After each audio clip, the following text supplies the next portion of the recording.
Dos soldados acababan de vaciar sus armas contra una figura enorme dentro de su propia base militar. Un tercer hombre estaba tirado en el suelo. El canino de la patrulla se encontraba completamente alterado y las ráfagas habían despertado al resto del personal. Parece de ciencia ficción, pero esto realmente ocurrió. En poco tiempo sonó la alarma y esta base empezó a funcionar literalmente como si estuviese bajo fuego. Pero esto no termina acá. Hay un expediente oficial, una supuesta muerte y alguien que esconde mucha información.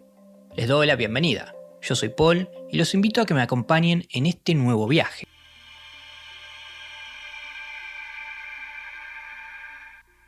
Hoy viajamos hasta España. Vamos a dar un poco de contexto. En el año del caso, o sea en 1976, la base aérea de Talavera la Real ocupaba una extensa zona rural de la provincia de Badajoz.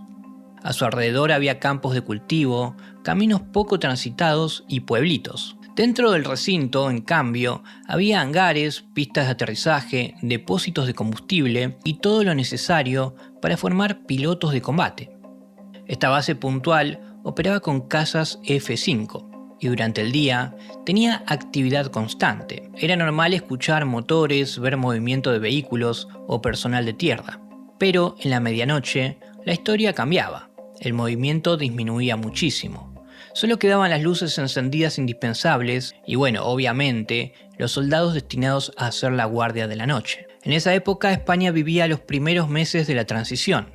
Francisco Franco había muerto en noviembre del año anterior.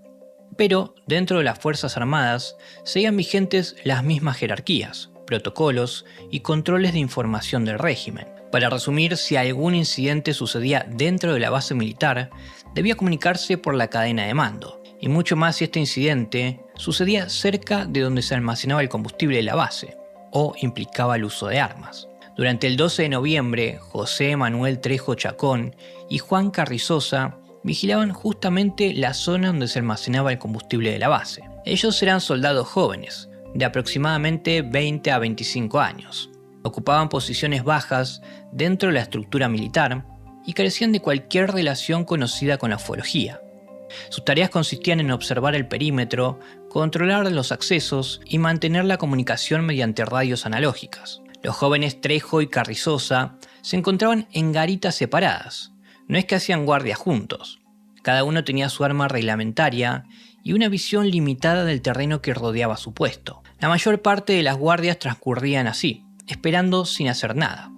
Había que permanecer atento durante horas, aun cuando alrededor solamente se escuchaban ruidos propios del campo o de las instalaciones. Pero eso iba a cambiar aproximadamente a la 1:45 am, cuando ambos hombres empiezan a recibir una serie de interferencias en sus equipos. Al principio parecía una alteración común.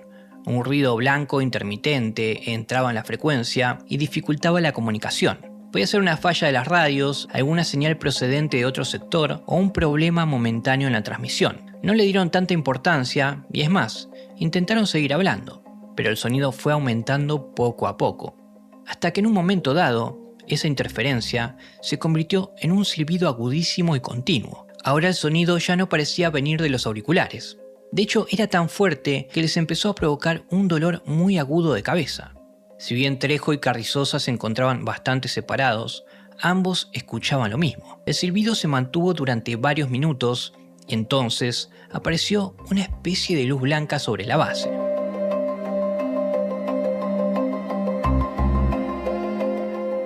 Al principio los guardias la compararon con una bengala. El resplandor iluminó parte de las instalaciones durante unos 15 o 20 segundos, aunque ninguno vio un proyectil ascendiendo ni tampoco una estela atravesando el cielo. La luz surgió a baja altura, permaneció suspendida y terminó apagándose. Hay un detalle importante porque aquella luz no habría sido vista solamente por Trejo y Carrizosa. Según contó Trejo años después, faltaban unos 15 minutos para el relevo de las 2 de la mañana. Y varios soldados también salieron al exterior, sorprendidos por la intensidad del resplandor. Según su recuerdo, durante unos segundos, aquella zona quedó iluminada con una claridad incluso mayor que la del día. Trejo y Carrizosa interpretaron el episodio como una posible intrusión. Estaban junto a una zona sensible, con las comunicaciones afectadas y una fuente de luz que ninguno lograba identificar. Obviamente informaron al cabo Pavón, responsable de la guardia durante ese turno. Pavón ordenó revisar inmediatamente todo el perímetro. A los 2 soldados se sumó José Hidalgo, otro miembro de la base que estaba acompañado por un pastor alemán llamado Nerón. Hidalgo tampoco era un investigador ni un observador ocasional. Formaba parte del personal militar y se incorporó porque había que buscar una posible persona escondida cerca del muro. Nerón estaba entrenado para detectar movimientos y rastrear zonas en las que los soldados tenían poca visibilidad. Los 3 abandonaron las garitas y avanzaron por un camino que bordeaba el perímetro. Recorrieron aproximadamente 300 metros entre matorrales y eucaliptos. El resplandor ya había desaparecido y el silbido había cesado. Solamente quedaba encontrar aquello que lo había provocado. El canino iba caminando adelante. Durante los primeros minutos se comportó con normalidad. Olfateaba el suelo y se internaba entre la vegetación sin mostrar resistencia. Los soldados escucharon entonces el ruido de unas ramas quebrándose. El sonido procedía de un sector con eucaliptos, a pocos metros del sendero. Hidalgo soltó al can y lo envió en esa dirección. Nerón corrió hacia los árboles, pero regresó casi inmediatamente. El animal había cambiado por completo. Volvió pegado al suelo, chillando y bastante alterado. Se refugió junto a los soldados y se negó a avanzar otra vez. Hidalgo intentó dirigirlo hacia el lugar, pero el canino se resistía y retrocedía. A pesar de la reacción de Nerón, los soldados decidieron continuar avanzando. Cuando llegaron aproximadamente al centro de la zona de eucaliptos, comenzó a levantarse una especie de remolino muy fuerte. Durante unos 20 segundos, las ramas se movieron violentamente, algunas llegaron a caer y las hojas comenzaron a girar alrededor de ellos. En ese momento, Nerón se quedó completamente quieto, mirando hacia el muro de la base. Los soldados siguieron mirando al perro y ahí fue cuando vieron aquella figura. Estaba aproximadamente a 15 metros de distancia y parecía ser humanoide, pero mucho más alto que una persona normal. Los soldados calcularon que al menos medía 3 metros. Sus brazos eran extremadamente largos y caían a ambos lados del cuerpo. Las piernas las veían con dificultad y los rasgos de la cara quedaron ocultos. Este ser emitía una especie de luminosidad verde y, según lo que relataron, su cuerpo parecía estar compuesto de una infinidad de pequeños puntos brillantes que se movían o vibraban sobre la superficie. Es por esto que la luz borraba los detalles de la cabeza, las manos y la ropa. Los testigos solamente podían ver una silueta enorme, parada y completamente quieta.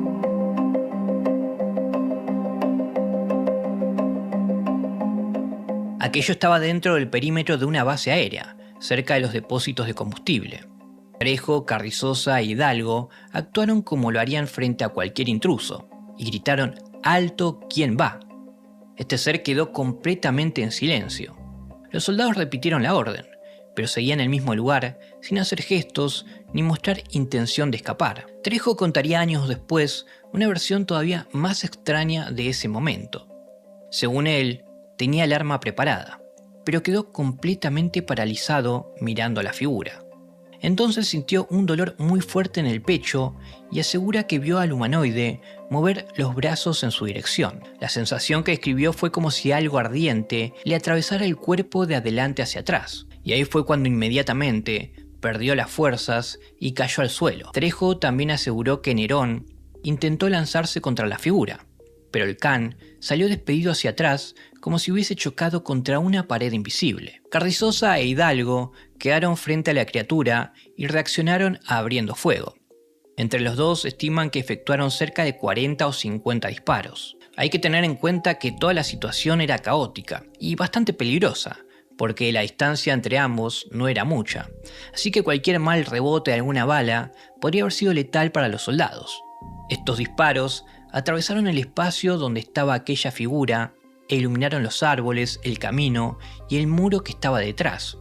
Y como si nada sucediera, aquel humanoide permanecía totalmente imperturbable. Los hombres no percibieron ninguna señal de que alguno de aquellos disparos lo hubiese alcanzado, y como si eso no fuera suficiente, esta criatura no se veía ni herido y tampoco intentaba escapar. Luego de unos instantes, la luminosidad empezó a aumentar. Un destello blanco cubrió la zona y obligó a los hombres a apartar la mirada. Cuando pudieron mirar nuevamente dónde estaba el ser, este ya había desaparecido. Pero antes de continuar les quiero recordar algo. Muchos de los videos que tuve que eliminar los estoy recuperando poco a poco. Algunos van a quedar exclusivos en Patreon y otros los voy a ir resubiendo a mi canal secundario, Historias Oscuras. Así que si te gustaría apoyarme y además salir en pantalla en Viaje a lo Desconocido, como los Patreons que estás viendo ahora, te dejo el link en el comentario fijado junto con el canal secundario. Y si te está interesando o te entretienen en estos videos, por favor apóyame con tu like o comentario. Como siempre digo, hasta un emoji me ayuda un montón.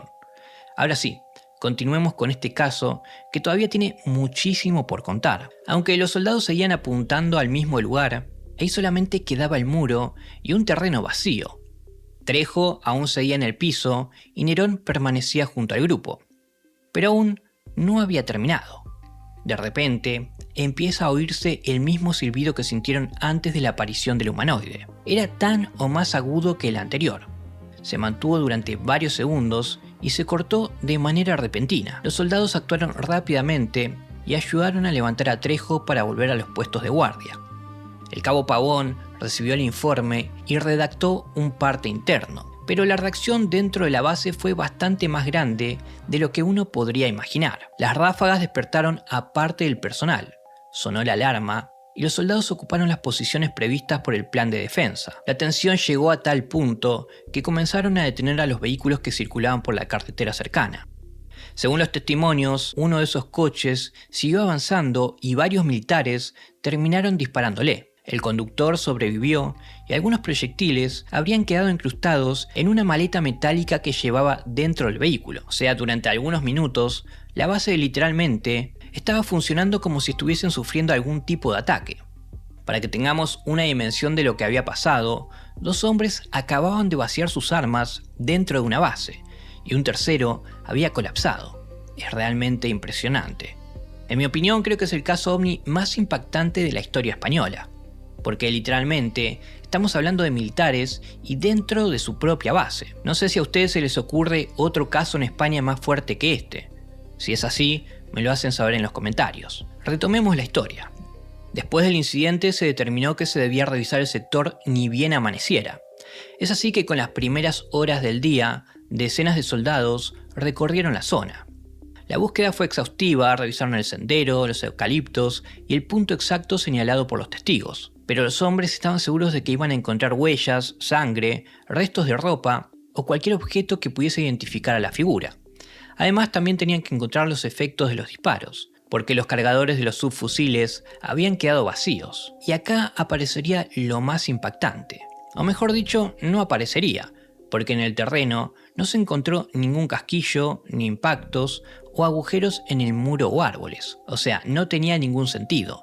Casi 50 proyectiles habían salido de las armas a unos 15 metros del objetivo. Es imposible que todo eso desaparezca sin dejar al menos una marca. Ya de por sí la ausencia de impactos era extraña, pero la desaparición de los casquillos era aún más difícil de explicar, porque literalmente deberían haber caído alrededor de los soldados Carrizosa e Hidalgo.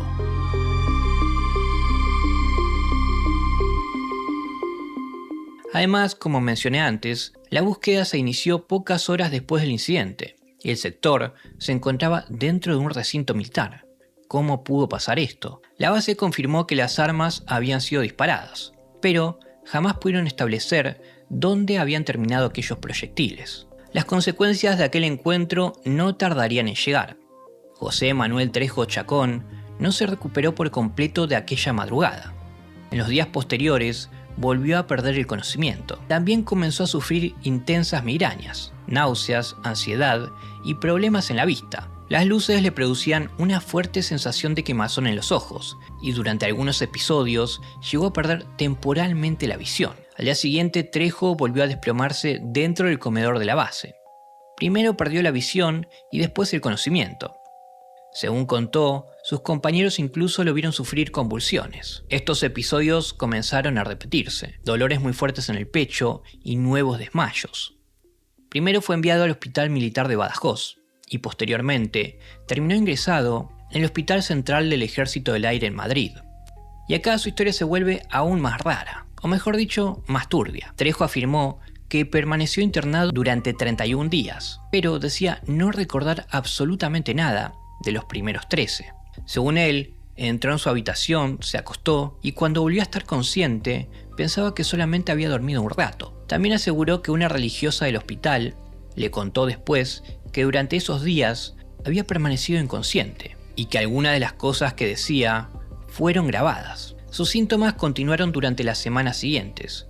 Carrizosa e Hidalgo atravesaron un fuerte estado de nerviosismo, aunque ninguno presentó consecuencias comparables a las de su compañero. Nerón regresó a sus tareas y dejó de ocupar un lugar central en la investigación.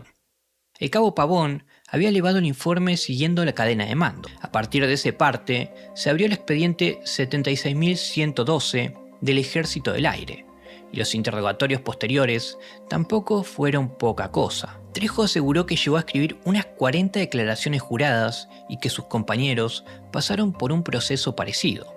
También contó que en determinado momento los separaron y les pidieron que dibujaran individualmente aquello que habían visto. Cuando posteriormente compararon los dibujos, las representaciones coincidían. La situación llegó incluso al punto de plantearse un consejo de guerra contra varios de los soldados involucrados. Finalmente nunca llegó a celebrarse, pero durante varios días fueron interrogados una y otra vez, intentando determinar qué demonios había ocurrido aquella madrugada.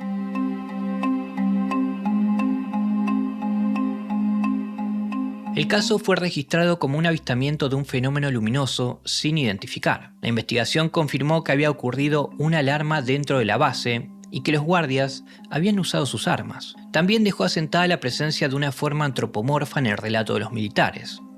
Podemos descartar un avión porque ningún vuelo que sugiriera aquella luz fue realizado esa madrugada. En el lugar tampoco se encontró alguna bengala, lámpara o vehículo capaz de producir aquel silbido ensordecedor. Lamentablemente en aquella época la patrulla carecía de cámaras y la base no obtuvo ninguna imagen de aquel ser. En el expediente no se menciona ninguna nave. Si bien Trejo y Carrizosa vieron una luz blanca antes de iniciar su patrulla, jamás la describieron como un disco, esfera o una estructura que descendía sobre Talavera. Todo sucedió en tierra con aquel humanoide luminoso de 3 metros de alto. Ese detalle diferencia a Talavera de otros casos militares protagonizados por puntos luminosos vistos a gran distancia.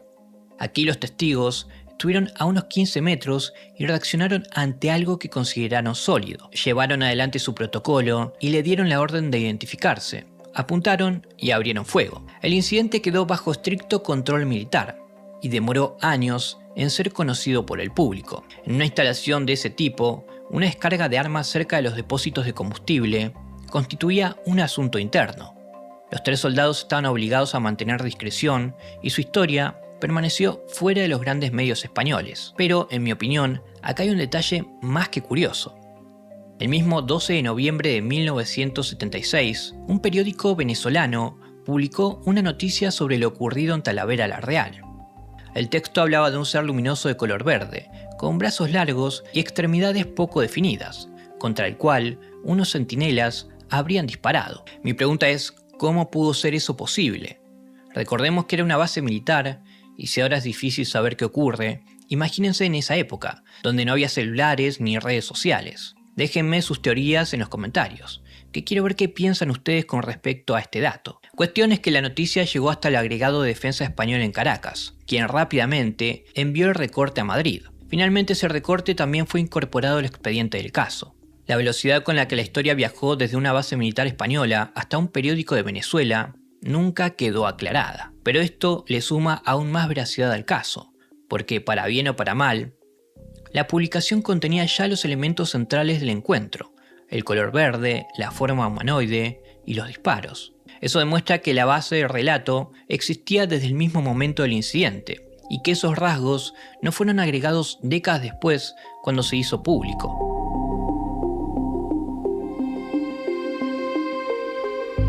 Pero hay otra historia relacionada con Talavera la Real que quiero mencionar, aunque en este caso tenemos que tomarla con bastante más cautela, porque surge de testimonios posteriores. Según se contó en el programa Cuarto Milenio, aproximadamente un mes después del encuentro, uno de los oficiales relacionados con aquella noche murió en un accidente aéreo. Lo verdaderamente extraño es la versión que circuló sobre sus últimos minutos. Él habría despegado sin autorización en un día con malas condiciones meteorológicas, y su último mensaje a la torre de control habría sido: voy hacia el objeto.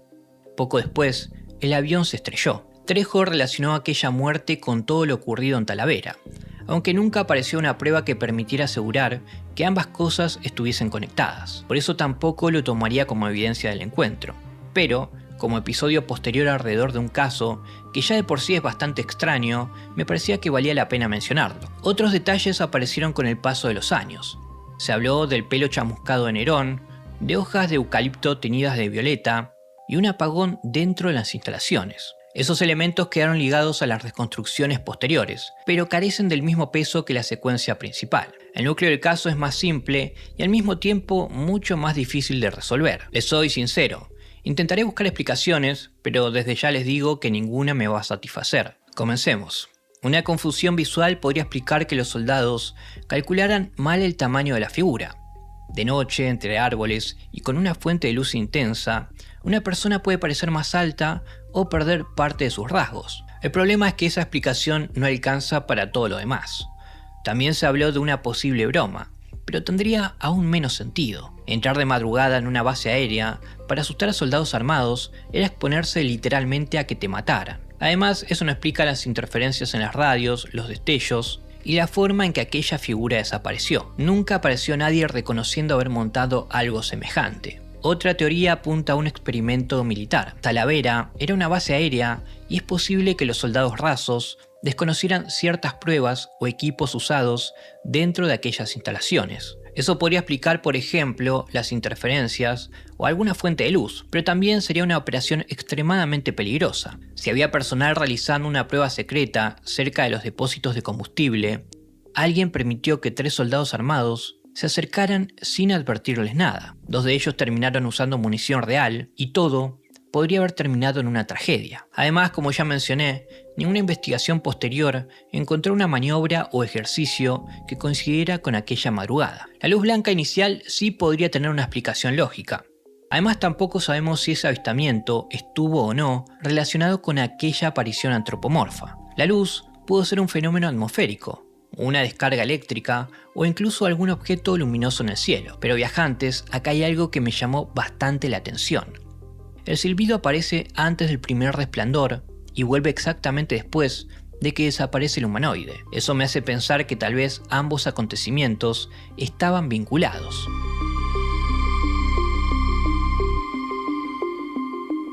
Si vamos a la hipótesis ufológica, podemos decir que aquella luz pudo estar relacionada a la llegada de aquel humanoide, aunque nadie vio realmente una nave, solo una luz. La luminosidad verde también pudo provenir de algún tipo de vestimenta o de algo que le rodeaba el cuerpo, lo que explicaría por qué los soldados distinguían claramente su tamaño y sus brazos, pero apenas podían ver otros detalles. Otro punto importante es la motivación de los testigos. Estos hombres estaban haciendo guardia y podían tener problemas muy serios por usar sus armas dentro de la base. Inventar posteriormente un humanoide para justificar lo ocurrido habría requerido que los 3 mantuvieran una misma historia y que sus superiores no descubrieran el supuesto engaño durante la investigación. Pudieron equivocarse sobre qué estaban viendo. Eso es perfectamente posible. Aún así, una interpretación equivocada es distinta a inventar todo el incidente. Pero aún queda una hipótesis más que para mí es la más probable. Es mi opinión. Y acá quiero hacer una pequeña pausa porque hay una idea de Carl Sagan que siempre me pareció muy interesante. Es una pena que no pueda poner la explicación que da él, pero traten de seguirme, voy a hacer mi mejor esfuerzo. En Cosmos, Sagan imaginaba un mundo solamente en 2 dimensiones, como si sus habitantes vivieran sobre una hoja de papel. Para estos seres existiría el largo y el ancho, pero serían incapaces de comprender algo tan básico para nosotros como el arriba y el abajo. Ahora imaginemos que una esfera tridimensional atravesara esa hoja. Los habitantes de ese mundo jamás verían la esfera completa. Para ellos aparecería de la nada un pequeño círculo. Luego ese círculo crecería, volvería a reducirse y finalmente desaparecería. Desde su punto de vista, parecería que aquel objeto puede aparecer y desaparecer de su realidad cuando quiere. Sagan usaba este ejemplo para ayudarnos a imaginar algo todavía más complicado. ¿Qué ocurriría si nosotros nos encontramos con algo perteneciente a una dimensión superior a las 3 que podemos percibir? Yo no puedo asegurar que aquel humanoide de Talavera viniera de otra dimensión, pero me resulta interesante pensarlo. Porque si una entidad pudiera existir parcialmente fuera de nuestro espacio, quizás nosotros solamente estaríamos viendo una parte de ella. Y eso podría explicar, al menos como hipótesis, por qué aquella figura parecía estar físicamente delante de los soldados y al mismo tiempo los disparos parecían incapaces de afectarla. Incluso su desaparición repentina podría verse de otra manera porque quizás nunca desapareció. Simplemente salió de la parte de la realidad que nosotros podemos percibir.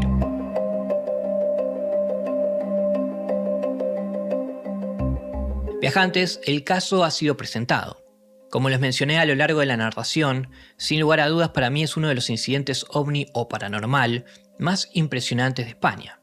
Estoy seguro de que muchos viajantes españoles verán este episodio. Si hay algún dato que no aporté, por favor háganmelo saber. Además, los que vivían en España en ese tiempo en que se divulgó, seguro tienen alguna anécdota que contar. Como bonus track, hoy no les voy a recomendar un libro, más bien un episodio del programa Cuarto Milenio con Iker Jiménez. Más precisamente el programa 331. En él hacen una recopilación tremenda de todo lo que fue el caso. Hay dramatizaciones, el expediente oficial y testimonios de los propios protagonistas. De hecho, ¿recuerdan que supuestamente se grabó todo lo que habló Trejo en aquellos 13 días que no recordaba nada? Bueno, la producción del programa intentó conseguir aquel historial clínico con una autorización firmada del propio Trejo. La respuesta que recibió indicaba que su historial no constaba en aquel centro, o sea, es como si él nunca hubiese estado ahí. Háganme caso, si les interesó lo que les conté, el programa de Cuarto Milenio no tiene desperdicio. Viajantes, ha llegado su turno de entrar en el debate. ¿Qué creen que es lo más fuerte de todo este caso? ¿Piensan que los soldados se confundieron? ¿Fue un extraterrestre? ¿O un ser de otra dimensión? Los leo. Hasta el próximo viaje.